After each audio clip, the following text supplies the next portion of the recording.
everybody. What an honor it is to hang out with you guys today. It is a joy. And by the way, if you want to know about church planning, this is church planning at its best. I'm supposed to give a talk. My wife and I are on vacation. And I said, okay, well, we're in this together. So let's come on over and let's do this together. And so she was kind of voluntold to do it, which is part of what, church planting is all about. And so she graciously accepted. Isn't that amazing, y'all? Come on now.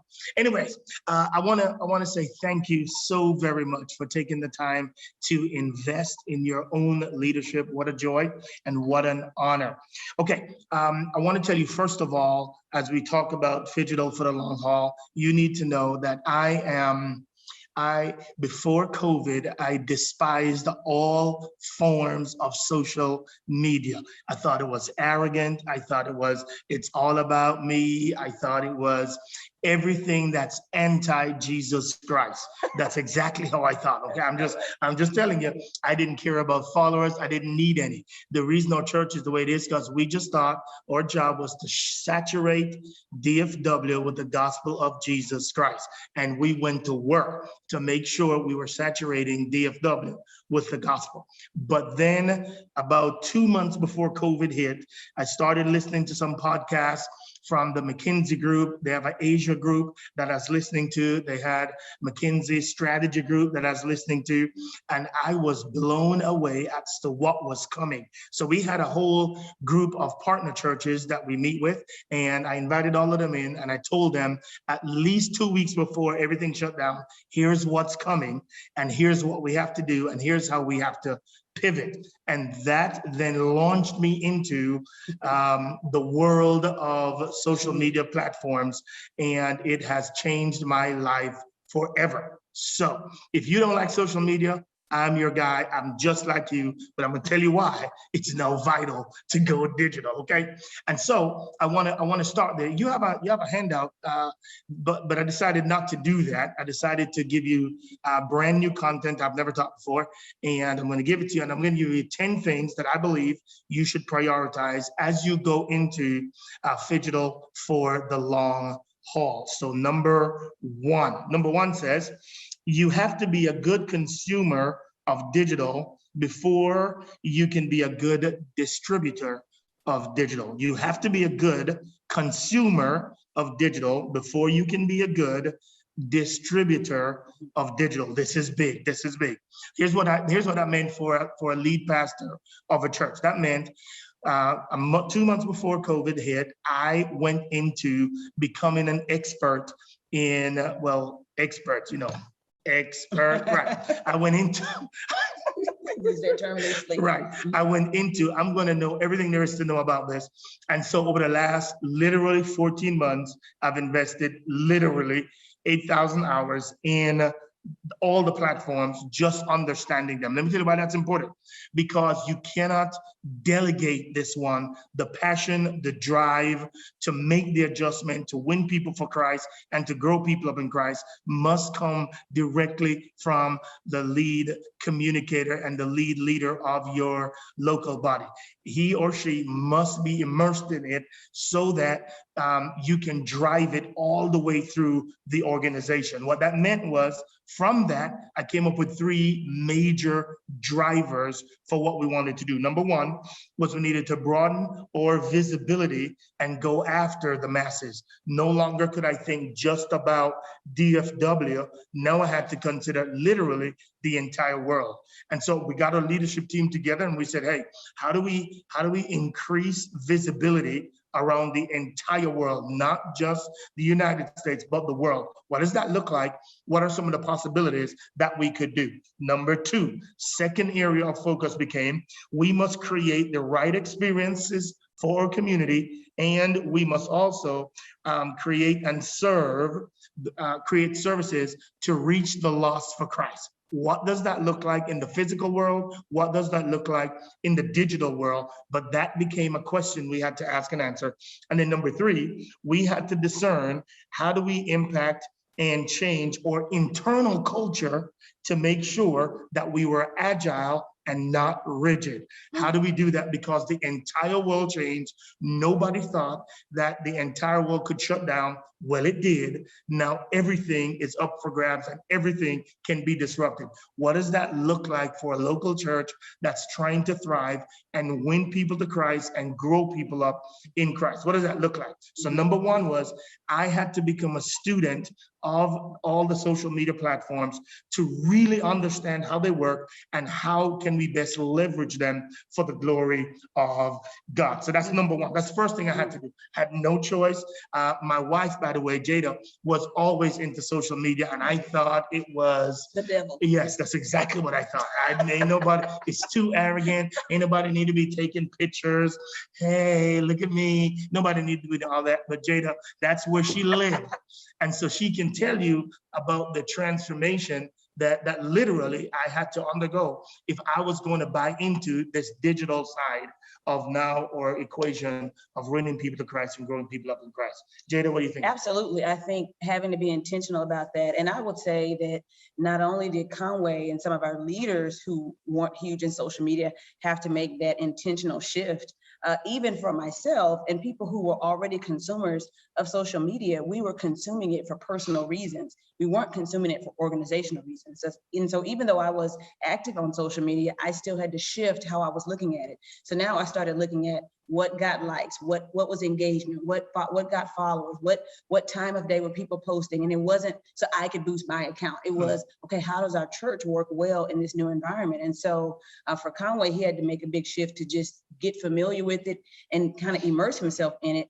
And you have to make it personal as well, because church is personal. It's not purely organization. It's an organization, but it's for people. And so if the social media strategy or what you're seeing doesn't resonate with you personally, it's going to be really hard to then try to create something strategic around that. And so knowing what you like, asking your friends what they like, they may not know why they like it, but if they say they like this person, these kinds of posts or whatever it is, dig into it, find out why, because that may be something that you can extrapolate across the organization. And so, I'll say the last thing, not only knowing what works, but getting involved in social media tells you what does not work. Our TikTok was blowing up, but our church did not need a TikTok account. For what? That did not work with us or vibe with us at all. And so you also don't want to just catch every train that's moving fast. When you consume it to some degree, you're able to assess what actually works well for your organization. No, that's really, really good. So number one is you've got to be a good consumer of digital before you can be a distributor of digital. Number two, everything we do now, everything on the physical side and on the digital side has to go through a test. If it fails this test, then we do not do it. Here's the test. Is it a vitamin or is it a painkiller? If it's not one of those two, then we're not doing it any longer. What do I mean by that? Why do you take a painkiller? Because there's a pain point. You're hurting and you need somehow to soothe or to quench or to not feel pain anymore. Why do you need a vitamin? You need a vitamin because a vitamin, you think there might be a problem in the future, and so you're going to take a vitamin today to make sure that you try to avoid that problem in the future. Well, the same thing goes for any programs we start now. Is it a painkiller? Is it a vitamin? And so when the student ministry comes, or the kids ministry comes, or financial ministry comes, or women's, every ministry that comes, they have to identify what pain is this killing, or what will it prevent happening in the future? That led us now to coming up with 6 areas that we think were vital for the health of our church. And number 2, 6 areas that we think we had strengths for, that because of the strengths and the unique gifts in our community and in our church and on our leadership team, then we could leverage those gifts for the glory of God and for the advancement of the members of our church, as well as for the people in our community and around the world. This is massive. Let me give you an illustration of it. A good idea is, if you ever get a ticket, that's a pain. That's you get a ticket and you have to go to the court and all of that kind of stuff. Or you can take a driving class. If you go to a driving class, then now you have a painkiller. But how do you also make it a vitamin? By making sure that you get a comedian to do it, so that now you have both ends. And now it's wonderful to now take the painkiller because it is sweet going down, because you're laughing at everybody else. Mhm. I am challenging all of us, all church pastors, to make sure you run through the filter of the painkiller and the filter of the vitamin before you start any ministry, and identify the core issue that you're trying to meet so that you have the highest and most effective way of going about ministry. What are your thoughts? No, I agree. I think it's the popularity thing can become distracting, and you're not really determining what purpose it serves for your organization. And that's the challenge. And there's been a lot of things that have been exciting to us that we've just had to say no to because they did not make sense. They didn't serve one of those purposes for our church. And some things that might not have been as exciting that we knew were good vitamins that we needed to invest in. And, you know, small groups kind of became unpopular when everybody had this individual digital experience, and we had to stay hard on small groups. And we're saying, and we don't care what blows up on social media. We still believe in community. And so some things you just have to be intentional about, as you're saying, to see what need is addressing and then go hard on it and stay the course. Excellent. Number 3, there we go. Number 3 says, I'm going to call it, you need to see yourself as a movie company, not as a movie theater. You need to now see yourself as a movie company, the one that creates the content, not as a movie theater, the one that consumes the content. This, oh my gosh, this is big, which now means your job is to, based on what I said earlier, vitamin and painkiller, what is the content that you're now creating? Your job is not just to go on social media to get likes so people can like you. That's what they do in the movie theater. They go simply to consume. Your assignment is to stay on the side of becoming this movie company that now creates the content based on some set criteria of needs that you believe you're trying to get your constituents, your members, your community to digest. This is big. Do not fall prey to what I call the consumerism, where all you're trying to do is get people to like your stuff and get people to like your sermon and be impressed with who you are and how eloquent you are and how amazing you are.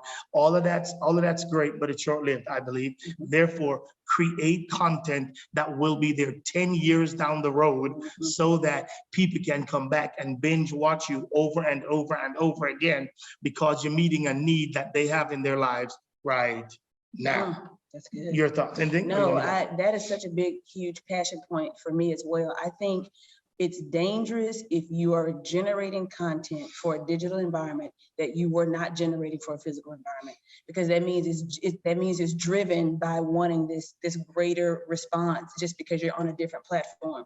I think one of the things that has served us well is that even before we had this emphasis on digital, we created a lot of content. We came up with leadership things for our meetings. Conway always has articles or some model or something he's trying to share just in our regular team meetings, and not to mention our weekends, or when I teach Bible study, or when we have little snippets during our Sunday or weekend services. And so what we did was we took the content we were already creating and started to reformat that and reshape that to present it for social media. We're not sitting at home going, what should we put on social media?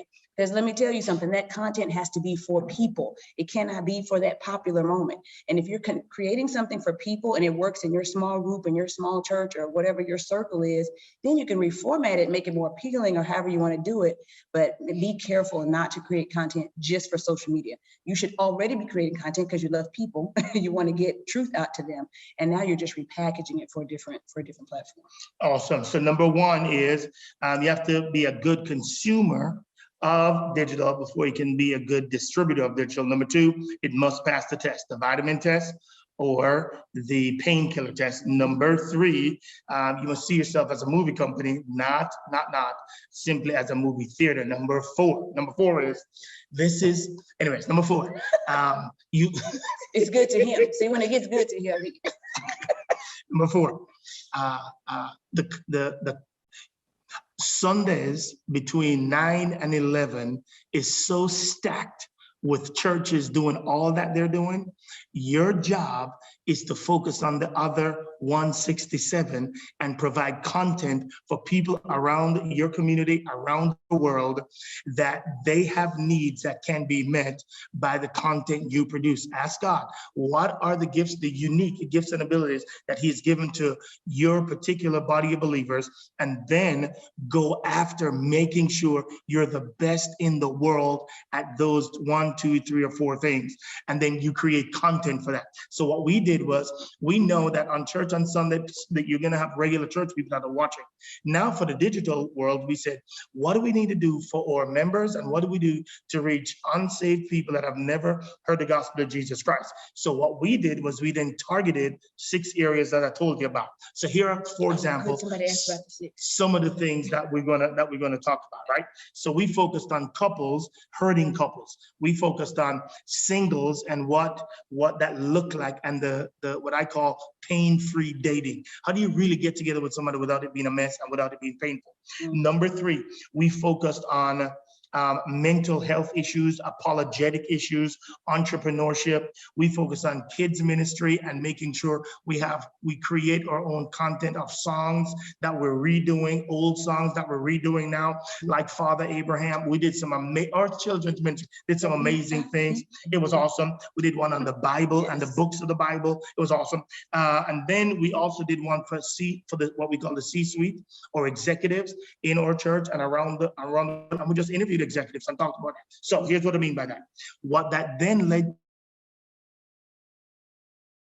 morning prayer. We've never done that before in the history of our church, but every morning since COVID hit, from 6:45 to 7:15, we have one of our pastors in the homes of members of our church and their friends and family and everybody else, who now comes in and gets worship, 1 or 2 songs, and then a word for the morning, and then prayer for your specific needs, and then another song, and then that's it. It lasts 30 minutes, and that's been a game changer for us. It has blown up, and we don't even. We were surprised. Right, I don't even want to do it anymore, but I can't stop it because the demand is there, and they say, I don't care what you stop, you cannot stop morning prayer. Okay, so that's what we did. In addition to that, we made an adjustment. There's a number of people that own gyms in our church.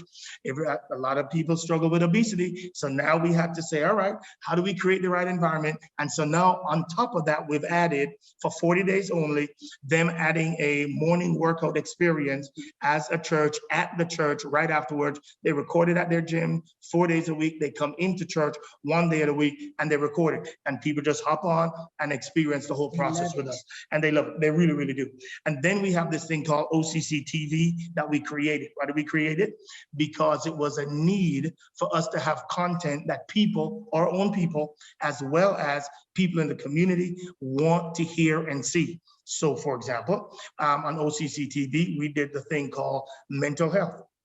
Nobody in our church was good at it. So we called one of my friends that went to seminary with me. This is all he does. We brought him in. We did 10 sessions and we reveal one every other week. I think we do it now on the whole issue of mental health, dealing with anxiety. And it's there on the site forever for any one of our people that go to our church that has a friend who is now experiencing some kind of depression, anxiety, fear. They can then refer them not to the church site, but to OCC TV, where they get to watch that. Okay. So we did a whole. It has like a master class kind of feel, doesn't it? It sure does have a master class kind of feel. And these are not long. These are very short, 10, 12, 15 minutes. You get it and then you leave and then you can go to the next one if you want to binge watch. So number 3 just says, don't so much focus on Sundays. Find the people that are uniquely gifted in your body of believers, or if you have to bring somebody in and just let them record it, you can do that too. We did that for couples. So we have a talk called How to Have Great Sex for Couples. And we brought a guy in from California and he did, I think it was 12 sessions again. And we do it for 1 semester and we'll do it for the other semester. And then we go from there. All I'm trying to say is find unique ways to reach the people in your community and the needs that they have, which are the needs that you have, and then minister to those needs. And don't do it on Sunday. Do it on Monday, Tuesday, Wednesday, Thursday, Friday. That's when you do it, not during the rest of the week, and just create content for that. All right, number 5. Let me see how much time we have left. Number 5. Is that 4 or 5? That was 4. Number 5 now is The first speaker talked about this, so I'm not going to spend too much time on it. And it says the church as lighthouse pivoting to what we call neighborhood champions. I'm not going to talk a whole lot about it because the previous communicator did a great job about it. So we'll leave that alone and we'll go to the next one. Here's the next one, number 6. Number 6 says repurpose your content. Yep. Each 3-minute video we have 17 different places we can put it on.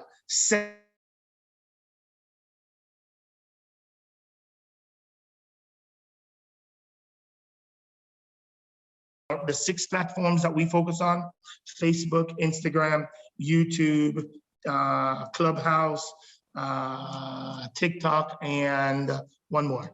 LinkedIn, that's it. And so we focus on those. And so each of the content that we do a 45-minute sermon. Sometimes it takes longer, and Jada does one too, and sometimes her takes longer too.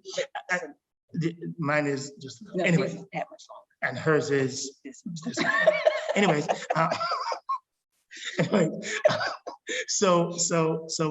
what you can do is you can take that one piece of content and do it 17 different ways. And so we have a whole handout on that. Pastor Matt can get it to show you how we take one piece of content and do it 17 different ways, just so that you can maximize it. You can do some this week, some next week, some the week after, and you have content for days. And so you can use all of them. Okay. So let's go to repurpose. Let's go to number, let me see which one. Let's go to, I'm skipping around now. Let's go to number 8. No, ooh, number 8. The structured people that's in the, just tell them. Okay, because I love all those high C structured people. We're just gonna at least tell you what 7 is. Because some of y'all had a map and you're like 10 things. I got my stuff mapped out, and he likes to skip around. So just because I love you. You just need to focus on what really matters. These, yeah, okay. but you already said the T. You put it out there. Okay, so, all right. Okay, what's 7? Let's just say that. Focus on physical second and digital first. Okay. In other words, make sure that digital is, or natural proclivity will be to go back to physical, and physical is vital. The next one we're going to talk about that. Physical is vital, but to shift your culture, you've got to go digital first to make sure everybody know we're not looking forward to going back.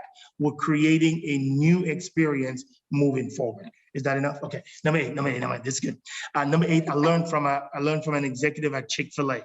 Here's what they told me. They said that in a world where everybody's watching screens, you must make sure you still are taking care of the members and the people that are loyal to you. In their world, it's their fan club. For us, it's the people that already call One Community Church their home.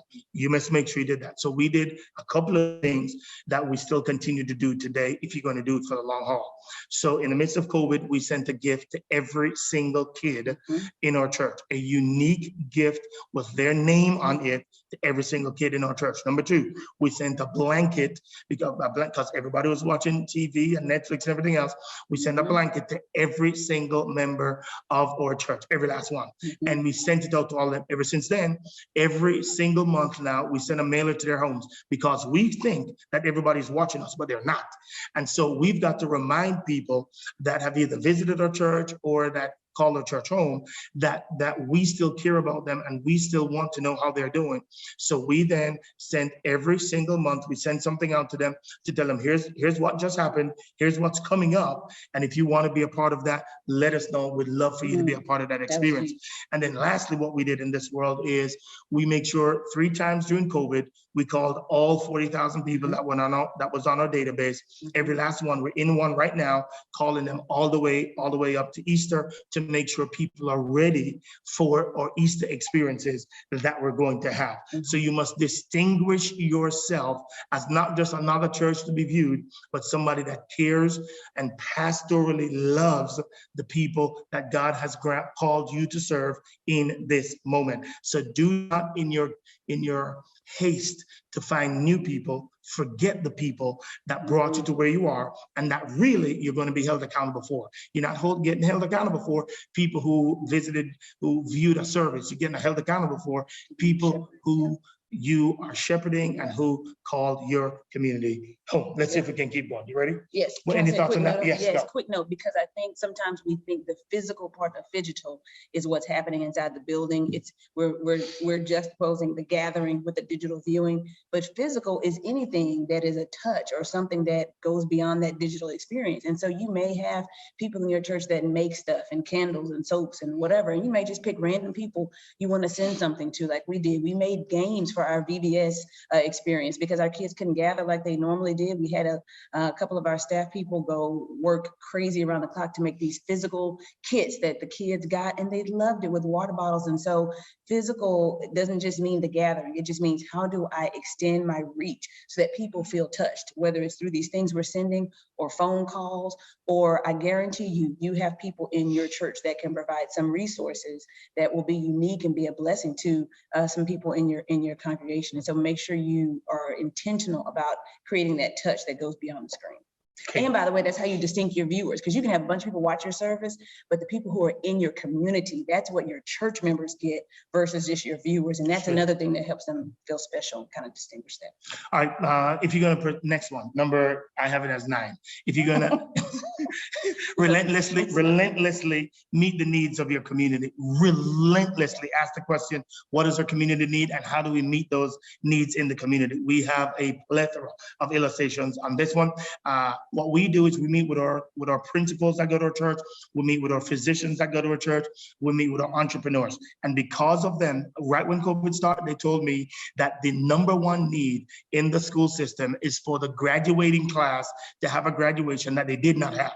And so what did we do? We threw the biggest party ever it was about 11,000 high school graduates, and we just showered them with gifts. We gave some scholarships, we gave all kinds of stuff. Why was that important? Because we listened to our constituents. They told us what the great need was. We weren't that smart. They came up with the solution. We just threw the party. So we got the best DJ in town at the And crazy. we don't have 11,000 students in our church. So Correct. don't think that. It Correct. was the community came. Really all over the country. Really, Everybody, they did. all Yeah. over the country. Yeah. And so we got the best DJ in town. We brought him in. We got the best host in town of one of the secular stations. No music was secular though. I mean, it was secular, but it was good. Some of it was, but it was good.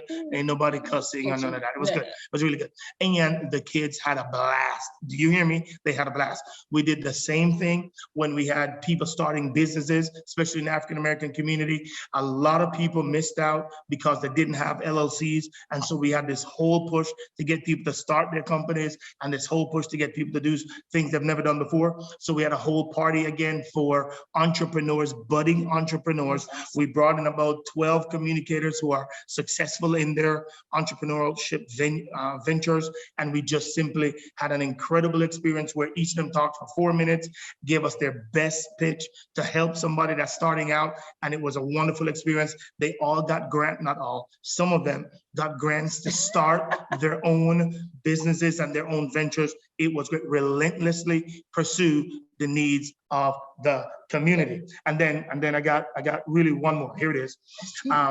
This is my last one, then I'm done. Stop talking. Last one is disrupt yourself. The first COVID got us because we really weren't ready. Now you need to figure out what's coming next that we're not ready for, which means you've got to have a group of people that come along with you, and you need to say that with them, and they have a discussion around what else could disrupt us. We do it every Thursday for 1 hour. We have 12 people that gather around, and all we ask is, tell us what else is coming. We have one of the top IT professionals in the DFW area. We have somebody from real estate, somebody from medical. Oh, by the way, none of these are staff members. They're all people in the congregation that have a passion for their church, and they tell us what they think is coming. Anything as wild as all the satellites going down, what we're gonna do if all of them just stop overnight.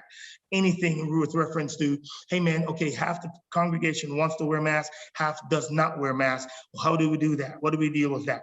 So much so that one of the things we're gonna do starting Easter is we're gonna have 3 experiences. We're gonna have online in person and outdoor. Why outdoor? Because outdoor is the first step that some people are willing to take if they don't want to go inside. So therefore we pivoted, and now we have in three different services on Easter to make sure everybody have an outdoor experience that we believe will be the first step for some people that are still afraid to come back in the building. Okay, so we're doing the digital and the phygital and the physical all at the same time. All right, I think that's enough. We're done. Let's take some questions. Hey, Justin, what do you have for us?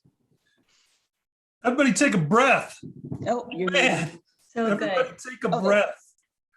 Holy cow, thank you so much. Man, I love what you said, Jada. Hey, all the high C people for this test people, they're like, okay, I missed number 10. What was number 10?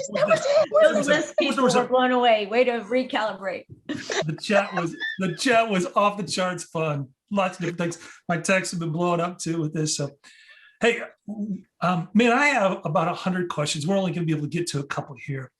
First question I want to ask you guys, we've had a chance to kind of journey with you in our Phygital communities and be with you guys on that journey and help through that.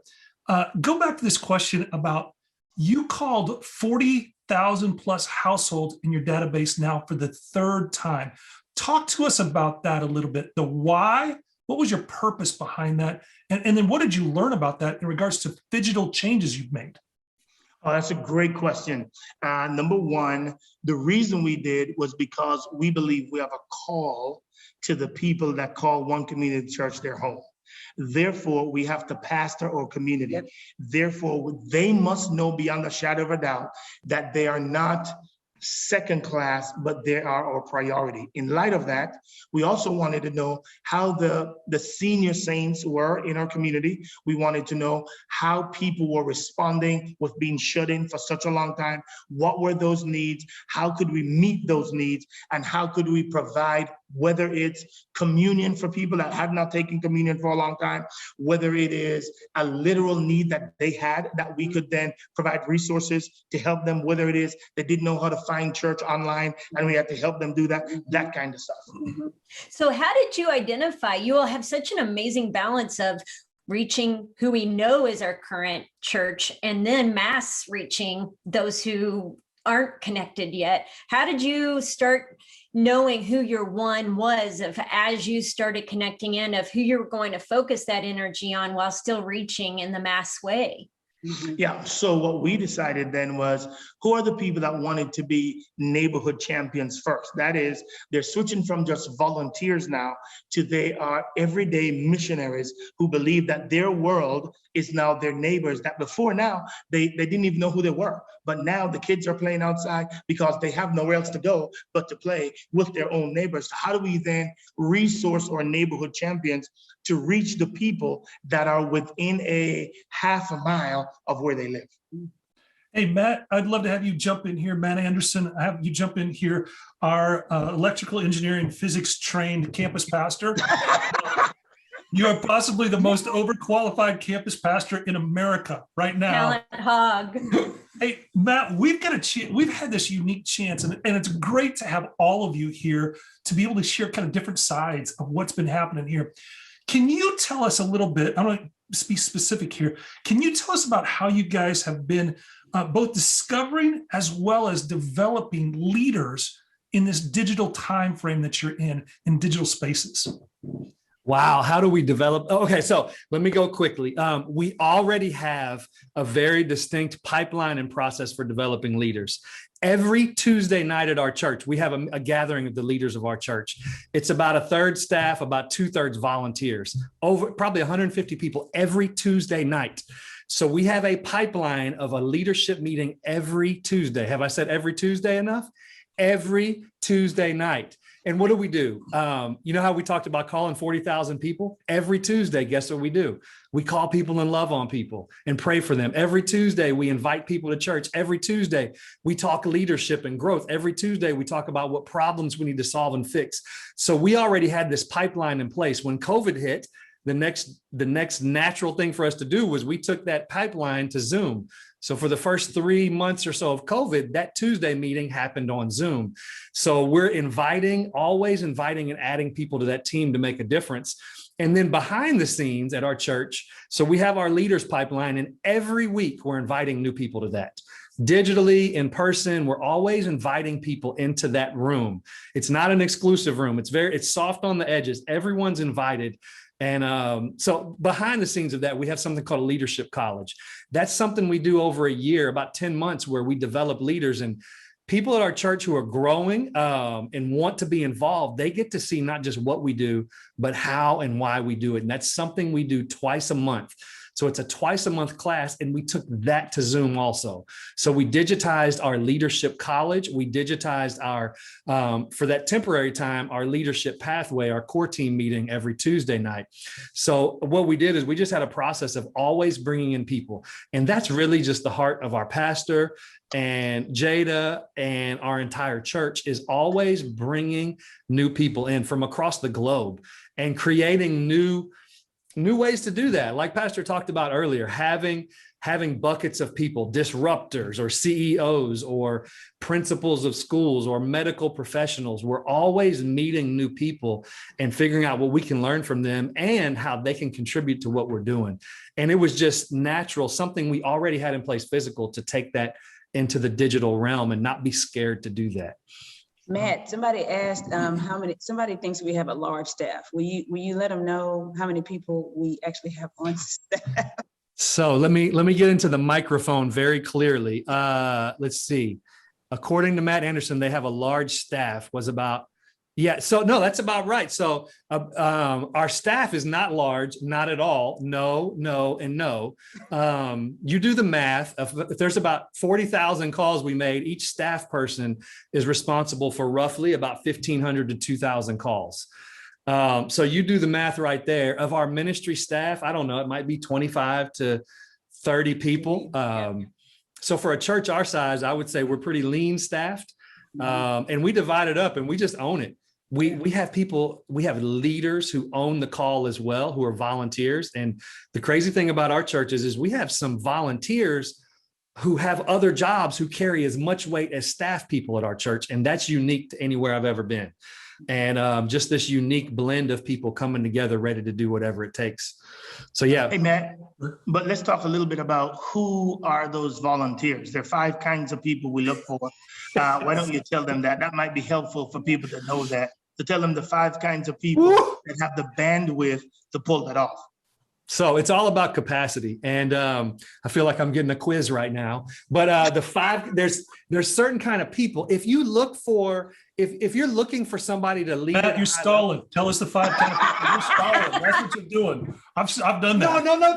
No stall. I'm trying to get the rest of the staff to bring them to me right now. No, but for real, if you go asking a young family with 5 kids to be heavily involved, you're not going to win.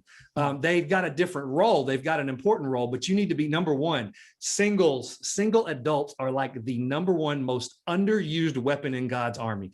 So you're looking for single adults. You're also looking for, this one's my favorite, former military individuals. Anybody who's got a military background and who was not dishonorably discharged. So you want somebody with military background. You want empty nesters, those who their kids have left. And that's when couples have the biggest struggle. That's when they need to rediscover what their purpose is. Empty nesters. You also want new believers, people who are on fire. All of us on this call know when we were excited, the passion that we had. So new believers. The last one is people who grew up in church background. So PKs, pastors' kids who've had a good experience. So you want pastors' kids because they understand the grind. They know the heart behind everything we're doing. So it's all about, when we're going after and looking for high potential volunteers, high capacity leaders, looking for the right people and not looking for people who already are taking up 60 hours a week, because they're not going to have a whole lot to give. Now they're going to have something to give. They might be on a team of disruptors or medical professionals or whatever it might be, but properly identifying where everyone is. Hey, let me jump in here right quick. We're past our time, but one quick last question for you, Matt, would be this. Hey, you were part of our Phygital learning communities. And you guys kind of got a chance to walk with that. what was kind of the thing that you took away from that helped you all the most? So many. Number one, it reminded the importance of learning, always learning and stretching. But I think for us, when Pastor Conway talked about neighborhood champions, and even when Greg Nettle earlier talked about not getting people to come back to church, but actually equipping them, begging them to stay home or to stay away so that they can empower the mission. I think one of the biggest things we learned in that season was church as platform. How do we empower people to do what already is going to happen? Is the same way Uber, Airbnb, all of these platforms came about. How do we look at our church as a platform? And that's even really the genesis, kind of what Pastor Conway even mentioned too, about the difference between a movie production company and a movie theater. We don't want to just be a house that people come to watch something. We want to produce content that people use wherever they're at and empower them to do that. And for so long, churches have just we wanted our hands on everything. We want control of everything. You want to be a small group leader, here's 10 people for you to lead. You want to lead this ministry, and so many of our churches have had so hands-on, and now it's changed to, we want to give you great resources and then set you free to do it. And I think that was just one of many big things that I learned from the cohort that I was a part of. So good. As we wrap things up, I want to have Jada, I have one specific question for you. I would actually love all of your answers on this, but we just have time for this one. You've hinted at it through the way you all clearly rely on God, you inspire people, you delegate, but this is a lot for especially a family where both of you are such driven leaders, have many ministry fingers in a lot of different places. What is your vitamin test for yourself individually and for your marriage to decide where do you individually need to be spending your time in innovation?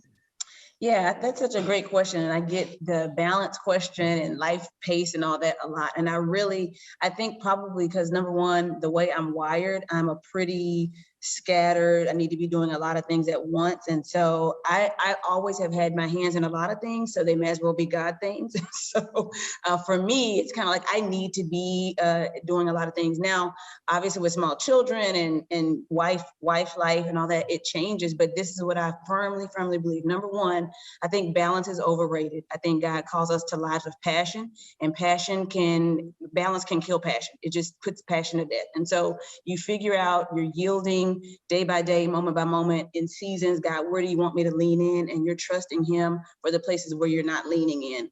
And number two, the things that God calls you for, he will bring you resources for. I believe that. And so every time something new comes up on my plate, I say, okay, God, do I do this? Do I say yes? If he's not removing anything, then I'm looking around, who's going to help me? And so people out of the blue come, we want to support your family. We want to help with this. We'd love to help you with this. I am not going to kill myself and sacrifice family because I think they're, something that might be a ministry opportunity. For me, when God says yes, then he brings the people around me to help me say that yes. And that means I have to get out of a lot of stuff. So that means all the things I'd love to do, I can't home make puree and stuff. I didn't do that for my babies. We just had to go get some good food from Target. And so a lot of things, Pinterest will kill you. And so you got to realize that is not what I've been called to do. And 20 years from now, they're not going to be thinking about that puree sweet potatoes. They're going to watch me in ministry and say, this is what God's called me to do. So I've had to say yes to some things. I've had to leave dishes in the sink some nights, but I'm thinking in the long haul, what's going to invest in my kids? What do I want them to see? And where do I need to give up control so I can do the thing God's called me to do?